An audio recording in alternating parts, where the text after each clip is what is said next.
Have you ever wondered what really happens when a nation pushes away the very people who helped it rise?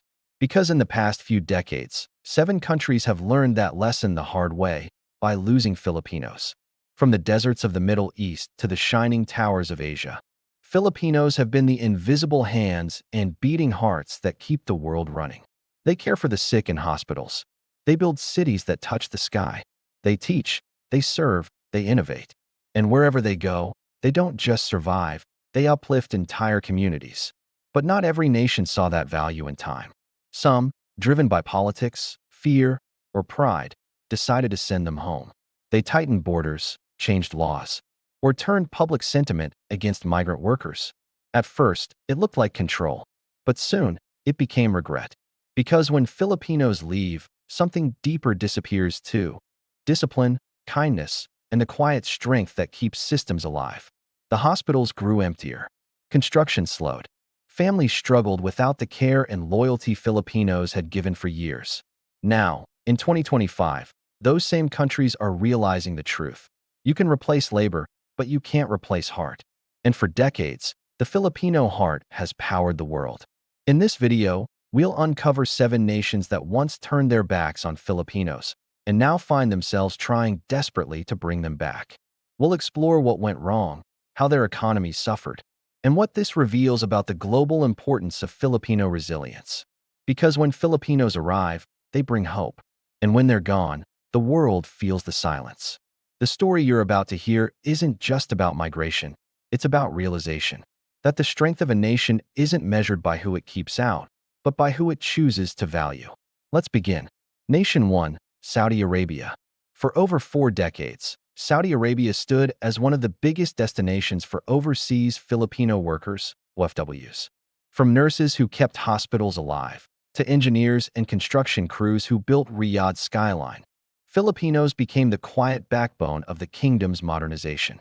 The oil wealth funded the vision, but Filipino labor made it reality. Yet by the mid-2010s, the tides began to turn. New economic reforms under this Saudization program prioritized local employment. Thousands of foreign workers, including Filipinos, found themselves caught in a storm of tighter regulations, costly permits, and aggressive deportations. At first, it was presented as national progress. But as the years passed, cracks began to show.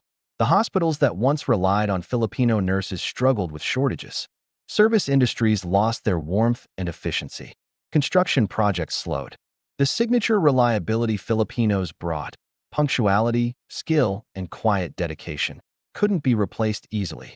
By 2025, Saudi Arabia had quietly begun reversing its policies. Recruitment agencies reopened their lines to Manila. Hospitals, hotels, and industrial companies began offering incentives again to bring Filipinos back. The message was clear: even in a land of immense wealth, you can't buy loyalty or compassion. Filipinos hadn't just built Saudi Arabia's cities. They had built its trust systems, its daily rhythm, and its sense of care. And once they were gone, that heartbeat went silent, until the country realized it needed them back. Nation 2, Kuwait. Kuwait's relationship with Filipino workers has always been complicated, built on mutual dependence, tested by tragedy. For decades, Filipino domestic helpers became essential members of Kuwaiti households, raising children, caring for the elderly, and running homes with a sense of love that went beyond duty. But after several high-profile abuse cases, the Philippines took a bold stand. It suspended deployments to Kuwait. The Kuwaiti government responded defensively, tightening policies and deporting thousands. The once thriving connection between the two nations suddenly froze. Almost immediately, life in Kuwait began to change. Families who had relied on Filipino caregivers for decades struggled to adjust. Agencies tried to replace them with workers from other nations, but the results were rarely the same. Discipline, trust, and patience cannot be trained overnight. By 2023 and 2024, even public institutions were beginning to feel the loss. Hospitals suffered from staff shortages. Service quality dropped. Kuwait's reputation as a safe place for migrant workers began to decline. By 2025, diplomacy took center stage again. Both nations realized they needed each other. The Philippines for employment and Kuwait for excellence. Agreements were renegotiated with stronger worker protections. Filipinos began returning, and Kuwait welcomed them back, this time with a deeper respect. Because when the Philippines pulled its people out, Kuwait didn't just lose workers. It lost the soul of care that had held its homes and hospitals together for generations. Nation 3. Hong Kong. For years, Hong Kong's heartbeat pulsed to the rhythm of Filipino workers' footsteps.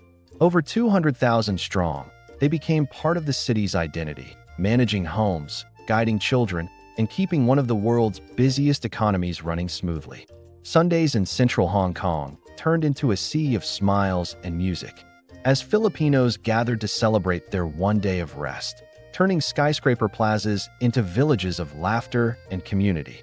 But as political unrest and economic uncertainty grew, so did anti-immigrant sentiment. Some locals accused foreign domestic workers of taking jobs or draining resources. The government introduced stricter visa renewal rules and tighter housing policies. Thousands of Filipinos decided to leave, some by choice, many by necessity. The result? A quiet but visible imbalance. Working families began to feel the strain of juggling home responsibilities and demanding jobs. Daycare centers overflowed. Productivity dipped. The emotional bond that once connected homes began to fray. By 2025, Hong Kong's government had started rolling back some of those policies. New incentives and improved working conditions were introduced to bring back the Filipino community. Because Hong Kong realized something profound. It wasn't just losing workers, it was losing stability. Filipinos had kept the city's pulse steady. When they left, the rhythm faltered. And now, in 2025, Hong Kong is learning once more that the foundation of its famously efficient society was built, in part, by Filipino hands and Filipino hearts. Nation 4. Qatar. Qatar's skyline rose from the desert with the help of countless Filipino hands. As the nation prepared for the 2022 World Cup, Filipinos worked tirelessly in stadiums, hotels, airports, and hospitals, contributing not just labor, but precision and professionalism admired by global visitors. Yet after the World Cup's spotlight dimmed, Qatar shifted its focus inward. Determined to localize jobs, it slashed foreign labor quotas and allowed thousands of work contracts to expire. Overnight, Filipinos who had helped build the nation's pride were asked to leave.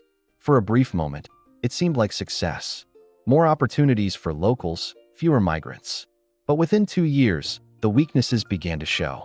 Construction projects lagged behind schedule. Hotels struggled to maintain service standards. Even Doha's international airport, once praised for its seamless operations, faced logistical issues. The truth was undeniable. The country's efficiency had always rested on the shoulders of its skilled foreign workers, especially Filipinos. By 2025, Qatar's tourism and service industries were underperforming, forcing officials to quietly reopen their doors. Filipino workers were again being courted, with higher pay and improved contracts, because no one else matched their discipline, adaptability, and quiet excellence. Qatar learned that globalization is not about exclusion. It's about collaboration. And when it comes to building success, few partnerships are as reliable or as essential as the one shared with the Filipino workforce. Nation 5. Singapore. Singapore once called its Filipino workers the gold standard of professionalism. From IT experts and engineers to teachers and nurses, Filipinos became an integral part of the Lion City's global reputation for precision and quality. But as the city-state grew, so did public anxiety over job competition. Rising unemployment and local-first campaigns pressured the government to tighten foreign worker quotas. Work passes were harder to renew. Many skilled Filipinos, even those who had lived in Singapore for a decade, suddenly had to pack up and leave. Initially, policymakers celebrated the change. Locals filled vacancies, and officials praised the move as economic protection. But by 2024, cracks emerged. Productivity dropped. Healthcare facilities struggled with staff shortages. Restaurants and hotels, once known for flawless service, began facing complaints. Even the tech sector, where Filipinos had excelled, started losing ground to neighboring hubs in Malaysia and Vietnam. By 2025, the government began quietly shifting course, reintroducing visa categories for skilled workers, and offering incentives to lure Filipino talent back. Companies in healthcare, education, and IT openly admitted they needed the discipline, skill, and heart that Filipinos brought. Because Singapore's strength had never come from closing doors. It came from knowing which doors to keep open. And among those, one led straight to the Philippines, a partnership that proved time and again that excellence knows no borders. Nation 5, Singapore.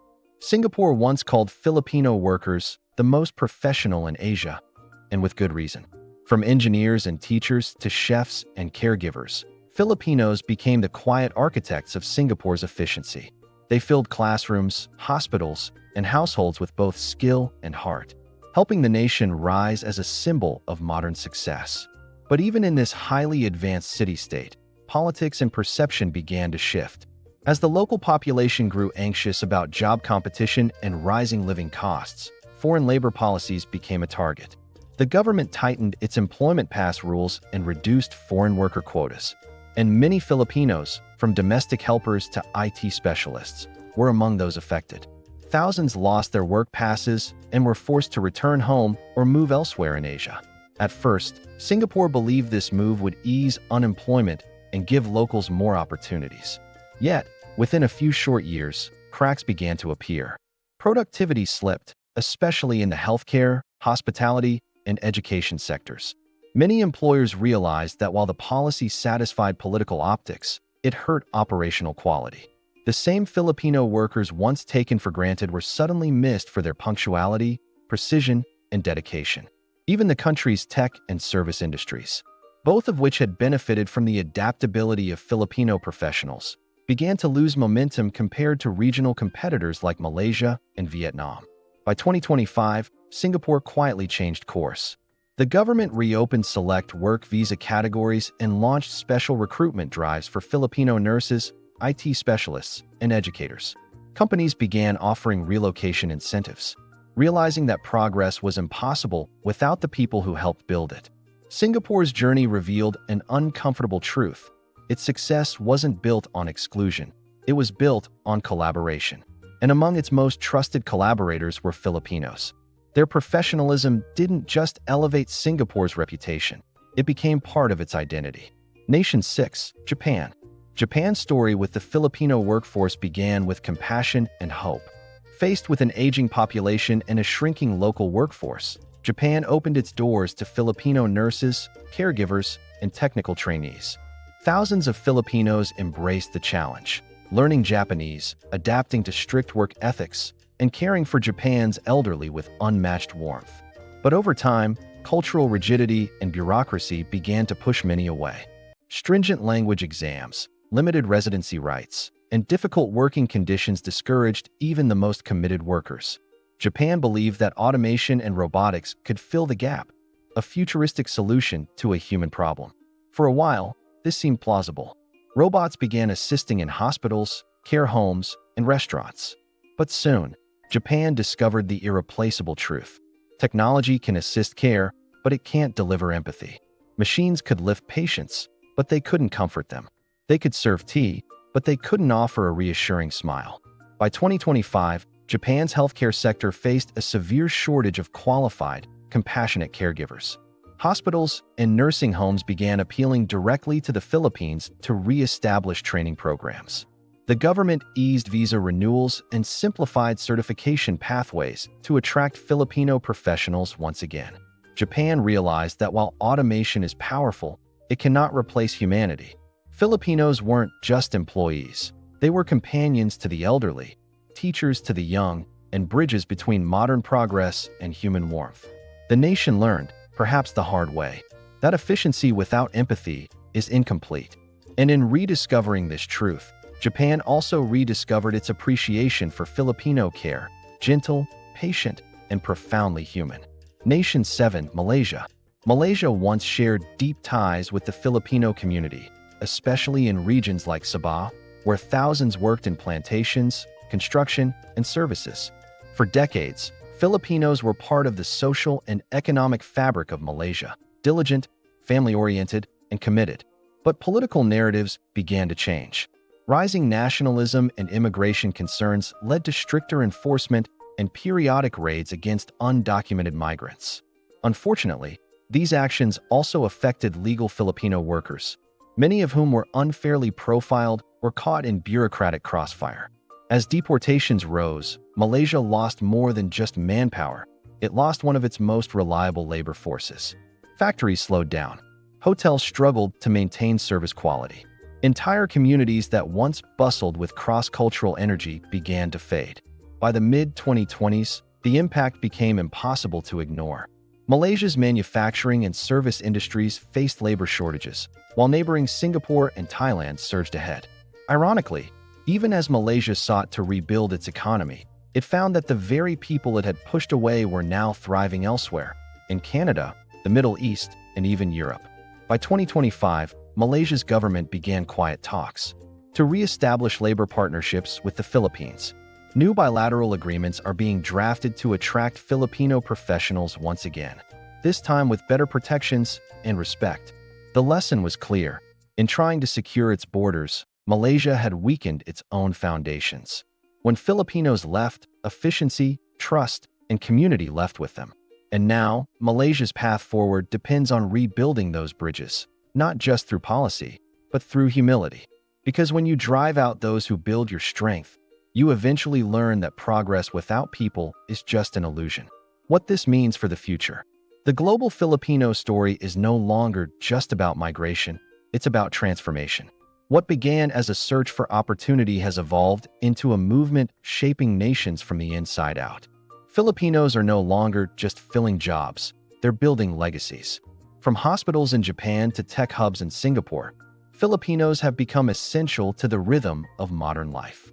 Their impact goes beyond labor. It's about empathy, discipline, and quiet leadership. What's remarkable is how this influence has endured even in places that once pushed them away. The second and third generations are now stepping forward, not just surviving, but leading. They're entering politics, launching startups, and redefining what it means to be both Filipino and global. This isn't just a story of resilience. It's a story of reinvention. Filipinos have shown the world that identity and integration can coexist. They've proven that being an immigrant isn't a limitation. It's a superpower. And as countries begin to reverse policies, reopen borders, and rebuild trust, they're not just welcoming workers. They're inviting back the heart of their communities. Because when Filipinos return, they bring more than skills. They bring soul. The future of global progress won't be written by machines or policies alone. It will be shaped by people, and among the most powerful voices will be those who've quietly carried the world on their shoulders for decades. From Riyadh to Tokyo, from Singapore to Halifax, one truth echoes louder than ever. Filipinos don't just contribute to nations, they help define them. They've turned foreign cities into homes, workplaces into communities, and challenges into triumphs. Their story is not one of exile, it's one of elevation. In 2025, we're witnessing a global shift. Countries that once closed doors are now reopening them with humility. They've learned that progress without people is just an illusion. And among those people, Filipinos stand out, not just for their skills, but for their spirit. This isn't just about labor migration. It's about global realization. Filipinos have become the quiet architects of compassion, care, and connection. They've shown that success isn't built on exclusion or fear, but on collaboration and trust. So what comes next? That depends on us. Governments must protect and uplift migrant communities. Societies must recognize the value of those who serve with heart. And we, as storytellers, citizens, and leaders, must keep this conversation alive. Because the Filipino story isn't finished. It's still unfolding in classrooms, clinics, kitchens, and boardrooms. If you've ever been cared for by a Filipino nurse, taught by a Filipino teacher, or welcomed by a Filipino neighbor, you've felt it. The quiet power of a people who turn every place they touch into something better. Now it's your turn. Share this story, celebrate it, and ask yourself, what kind of world are we building, and who are we choosing to build it with?